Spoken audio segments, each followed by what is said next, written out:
ಈ ಸ್ವಾಗತ ನಮ್ಮ ಸಂಸ್ಕೃತಿ ಚಾನಲ್ಗೆ.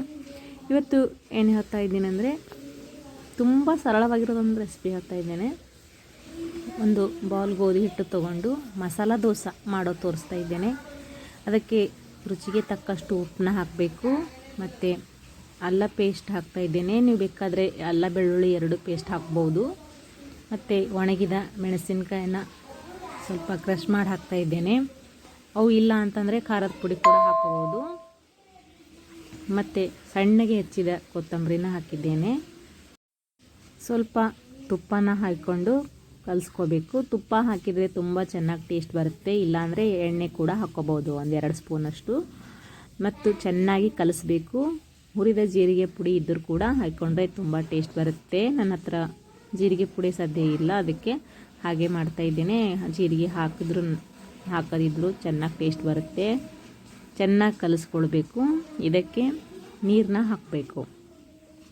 ಮೊದಲಿಗೆ ಎಲ್ಲ ಕಡೆ ಚೆನ್ನಾಗಿ ಕಲಸಿ ಬಿಸಿ ನೀರನ್ನ ಹಾಕಬೇಕು. ತುಂಬ ತಣ್ಣಗೆ ನೀರನ್ನ ಹಾಕಿದರೆ ದೋಸೆ ಅಷ್ಟೊಂದು ಸಾಫ್ಟ್ ಬರೋದಿಲ್ಲ. ಅದಕ್ಕೆ ಬಿಸಿ ನೀರನ್ನ ಹಾಕಬೇಕು. ನೋಡಿ, ಎಷ್ಟು ದೋಸೆ ಹಿಟ್ಟಿನ ಹದಕ್ಕೆ ಬೇಕಾಗುತ್ತೋ ಅಷ್ಟು ನೀರು ಹಾಕಿ ಚೆನ್ನಾಗಿ ಕಲಿಸ್ಕೊಳ್ಬೇಕು. ದೋಸೆ ಹಿಟ್ಟಿನ ಹದ ಬರೋವರೆಗೂ ಚೆನ್ನಾಗಿ ಕಲಿಸ್ಬೇಕು. ಇದು ತುಂಬ ಚೆನ್ನಾಗಾಗುತ್ತೆ ಗೋಧಿ ಹಿಟ್ಟಿನ ಮಸಾಲ ದೋಸೆ. ಬಿಸಿ ಬಿಸಿ ಇರುವಾಗ ತುಪ್ಪನ ಹಚ್ಕೊಂಡು ತಿಂದರೆ ತುಂಬ ಟೇಸ್ಟ್ ಬರುತ್ತೆ. ಒಮ್ಮೆ ಮಾಡಿ ನೋಡಿ. ನಮ್ಮ ಈ ವಿಡಿಯೋಗಳು ಇಷ್ಟ ಆದರೆ ಲೈಕ್ ಮಾಡಿ, ಇನ್ನೊಬ್ಬರಿಗೂ ಶೇರ್ ಮಾಡಿ. ಇದೇ ಥರ ವಿಡಿಯೋಗಳಿಗಾಗಿ ಸಬ್ಸ್ಕ್ರೈಬ್ ಮಾಡಿ. ನೋಡಿ, ಈ ಥರ ಆಗಬೇಕು. ಈ ಥರ ತುಂಬ ತುಳುವಾಗಿ ಮಾಡ್ಕೋಬಾರ್ದು, ತುಂಬ ದಪ್ಪಗೆ ಕೂಡ ಮಾಡ್ಕೋಬಾರ್ದು. ದೋಸೆ ಹಂಚನ್ನ ಇಟ್ಟು ಕಾದಿದೆ ಇಲ್ಲ ಅಂತ ನೋಡಬೇಕು. ಇವಾಗ ದೋಸೆ ಹಾಕಬೇಕು. ನೋಡಿ, ಈ ಥರ ದೋಸೆನ ಹಾಕಿ ಮೆಲ್ಲಗೆ ಈ ಥರ ಮಾಡ್ಕೊಳ್ಬೇಕು. ತುಂಬ ಹಂಚು ಕಾದಿದ್ರೂ ಕೂಡ ದೋಸೆ ಚೆನ್ನಾಗಿ ಬರೋದಿಲ್ಲ. ಇವಾಗ ಮುಚ್ಚಿಡಬೇಕು. ಒಂದು 3-5 ನಿಮಿಷದಲ್ಲಿ ಆಗುತ್ತೆ.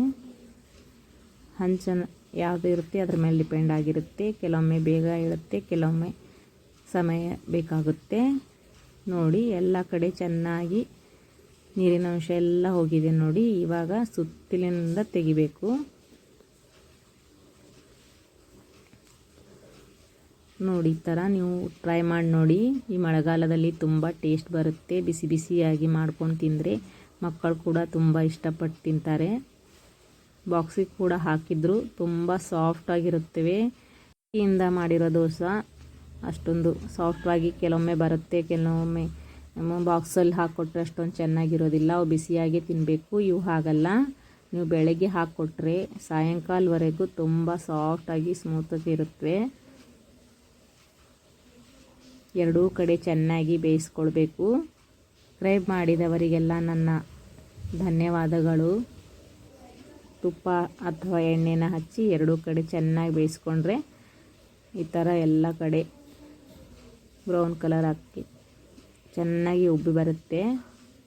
ನೋಡಿ, ಈ ಥರ ಆಗುತ್ತವೆ. ತುಂಬ ಸಾಫ್ಟ್ ಆಗ್ತವೆ. ಅವು ಮಾಡಿ ನೋಡಿ. ನೀವು ಪದೇ ಪದೇ ಹೀಗೆ ಮಾಡ್ತೀರಾ, ಅಷ್ಟೊಂದು ಚೆನ್ನಾಗಿ ಟೇಸ್ಟ್ ಬರುತ್ತೆ. ನೋಡಿದ್ರಲ್ಲ ವಿಡಿಯೋ, ಇನ್ನೊಬ್ಬರಿಗೂ ಶೇರ್ ಮಾಡಿ. ಈ ಕೇವಲ ಬೆಳಗ್ಗೆ ಬೇಗನೆ ಸರಳವಾಗಿ ಮಾಡ್ಕೊಳ್ಬೋದು ಗೋಧಿ ಹಿಟ್ಟಿನ ಮಸಾಲ ದೋಸೆ.